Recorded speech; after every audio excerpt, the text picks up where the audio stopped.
When Tomorrow Comes, by Tony Gagliardi. Chapter 1. Arrival at Crescent Cove. The sea pulsed with a sun-drenched rhythm as the island ferry cut through open waters, its wake spreading out like gentle waves across the sparkling blue ocean behind it. Ahead lay Crescent Cove, a small eco-resort tucked on a remote tropical island, somewhere between the edge of the Caribbean and the unwritten pages of a storybook. 2 weeks of island life, sandy shoes, salty air, old legends, and just enough tech to keep a drone in the sky or a mystery alive. On deck, children leaned over the rails, eyes wide open as the ferry entered the cove, pointing at the white beaches, the waving palm trees growing larger with every moment, as if the cove itself was greeting them to the island. Luca Turner, a wiry 12-year-old in a scuffed black cap and spotless sneakers, adjusted his backpack and nudged his sister. "Bet the hotel has a pool," he said, voice low, more curious than excited. Danny Turner, 10, raised an eyebrow behind oversized sunglasses. "We're literally pulling up to a beach, genius."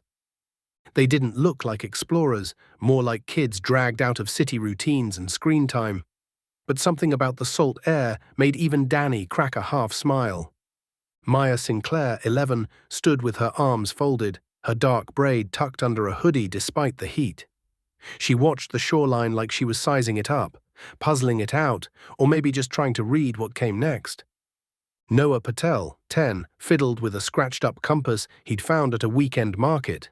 "Still works," he muttered, mostly to himself. He kept checking it, like it might actually matter. Isla Rodriguez, 8, held a slim book of colorful sea myths to her chest as she squinted into the sunlight. She didn't say much, but her eyes didn't miss a thing.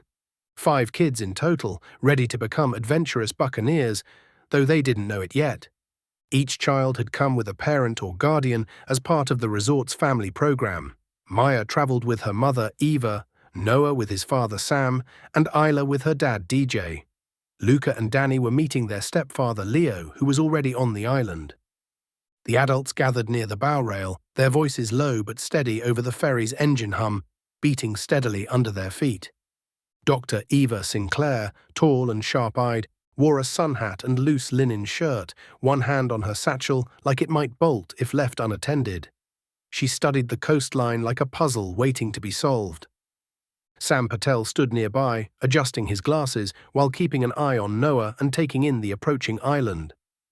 Marina Chen, athletic and observant, stood a little back from the rail, arms crossed, sunglasses hiding her thoughts. DJ Rodriguez, broad-shouldered with port tattoos, checked a handheld GPS. "Coordinates match. Looks like we're really out here," he said with a grin. "Bet you 20 there's sunrise yoga at the resort," DJ muttered, elbowing Sam. Marina's mouth twitched, almost smiling despite herself. "Still beats city traffic," she said, her eyes finding DJ's. The ferry's horn bellowed loudly as it nudged gently against the wooden dock. The island's welcome was immediate. Gulls circled overhead, calling out to each other. Ropes creaked against the dock, while the warm sea air carried the scent of weathered timber, coconuts, and something vaguely spicy drifting from somewhere inland. A bearded figure stood waiting beneath a thatched awning near the gangplank, tanned, spry, with silver-streaked hair curling beneath a wide straw hat. He grinned as the passengers prepared to disembark, raising both arms, greeting everyone aboard. "Ahoy, travelers," he called. His voice was raspy but warm, with the easy rhythm of someone who told stories for a living. "Today you arrive as tourists," his grin widened as he spread his arms. "But tonight you become buccaneers." The kids lit up. Danny's eyes widened. "Did he say buccaneers?" Luca smirked. "Told you there'd be something cool." Maya tilted her head. "Was this on the itinerary?" Noah whispered, "If we get swords, I'm in." Even Isla cracked a smile, clutching her book a little tighter. As the passengers filed off the ferry and stepped onto the dock, the kids spotted something flapping between the wooden posts of the awning. Hand-painted posters, strung up on twine with clothespins, swayed in the breeze. "Join the great buccaneer treasure hunt. Maps, secrets, adventure await." Tonight, Legends of the Lost Islands, bonfire by the sea. "Treasure hunt," Noah blinked. "We're so doing that," said Danny. Maya studied the fonts and brushwork like it might be a riddle. Luca leaned closer to Isla. You think they actually hide stuff? Isla just stared at the bottom of the poster where a small hand-drawn dolphin pointed toward the beach. Matteo, the bearded figure, stepped aside, letting the moment settle. There's more truth in stories than most people think, he said. Then he turned and motioned to the table behind him. The adults hung back, exchanging amused glances. Sam gave a sideways shrug. Should have brought my eye patch. Marina gave a slow smirk. Could be worse, we could be stuck in a car park. Eva simply watched Matteo with narrowed eyes, as if trying to place where she'd seen him before. DJ muttered, "This guy's committed." A low wooden table stood behind him, draped in weathered canvas, its corners weighted with seashells and smooth stones. At its center sat a neat stack of scrolls, tied with rough twine, their edges curled and yellowed like they'd been waiting for years. "For you," Matteo said, looking at the children, "each of you will take one. The map will guide you and show you the way, but the journey, that part's yours." One by one, the kids stepped forward. Matteo handed each a scroll with a slow nod, his gaze lingering just long enough to make it feel like more than theater. Luca ran his fingers across the rough paper like it could be worth something. Maya unrolled hers slightly, eyes narrowing at the curling paths and symbols. Noah grinned. "Mine's got an X. That's always good." He held it up like a badge of honor. Isla giggled when hers revealed a tiny dolphin drawn at the bottom.